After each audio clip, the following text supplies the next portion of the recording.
Okay, hi, Sandra from Metal Wani here with Mark from Epica. First of all, I want to thank you for coming all the way up here to talk to me, even though you guys aren't playing tonight, unfortunately.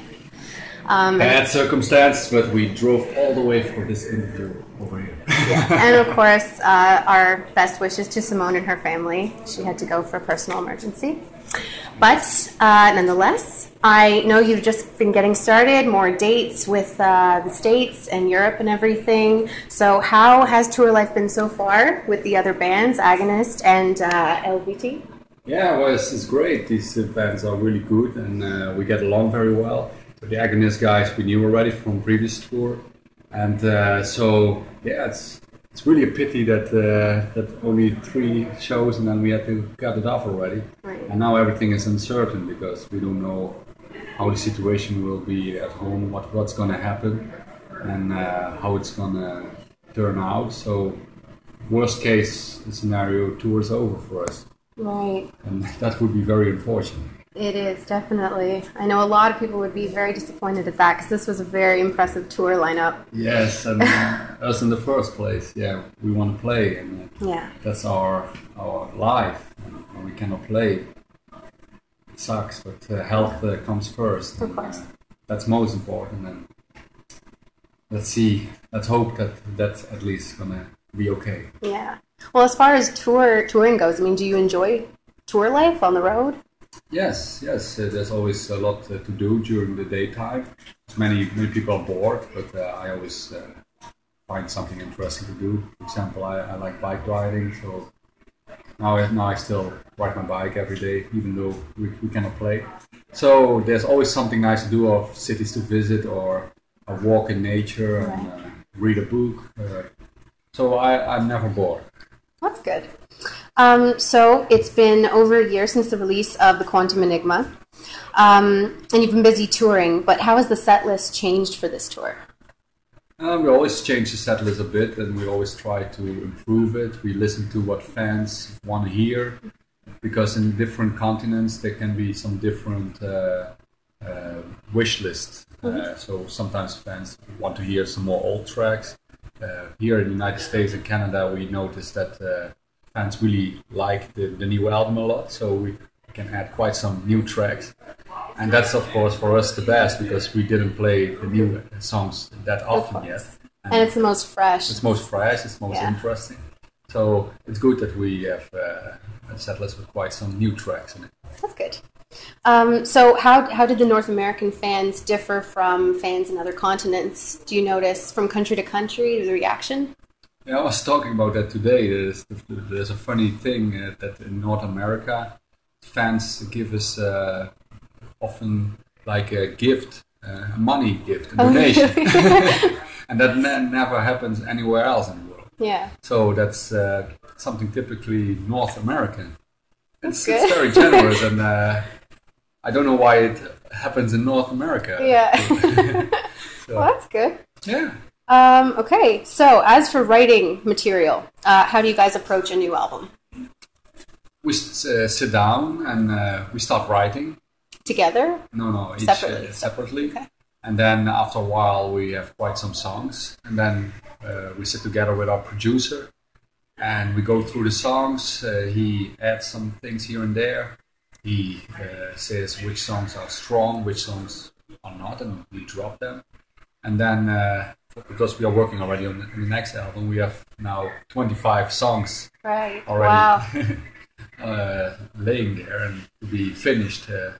Next step is to work on the vocal lines, and then we already can record the demo versions, and from there on we start rehearsing, and then we are ready to record the album.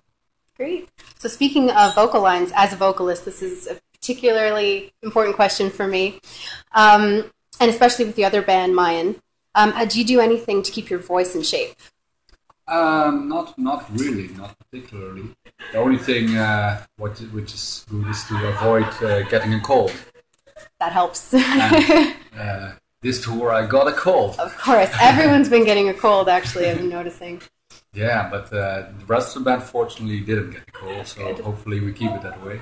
And fortunately, also I can keep singing when I have a cold. So it doesn't affect me that much. Only when you really lose your voice, and then it also affects the grunts. But that didn't happen to me since 12 years already. That's good. Yeah. Been lucky.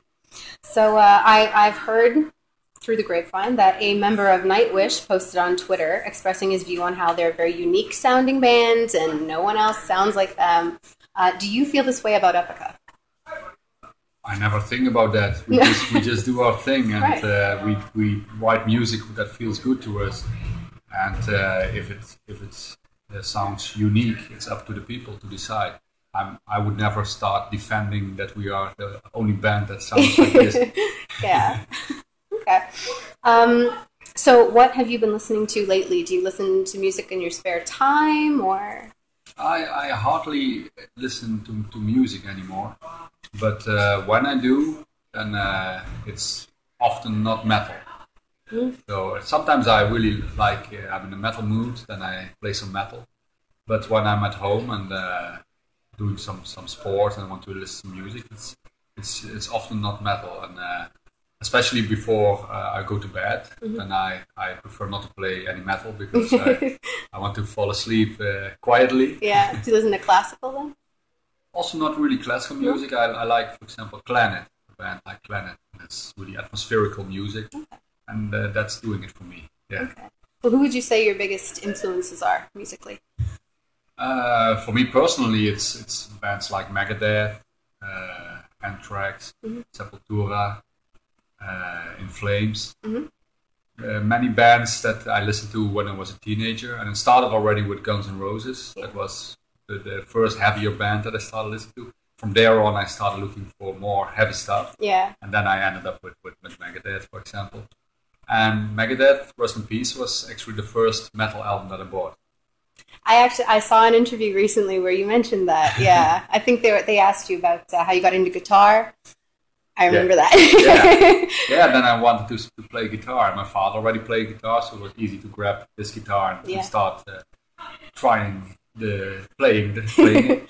So yeah, from there on, it happened really fast. Things started developing, and yeah.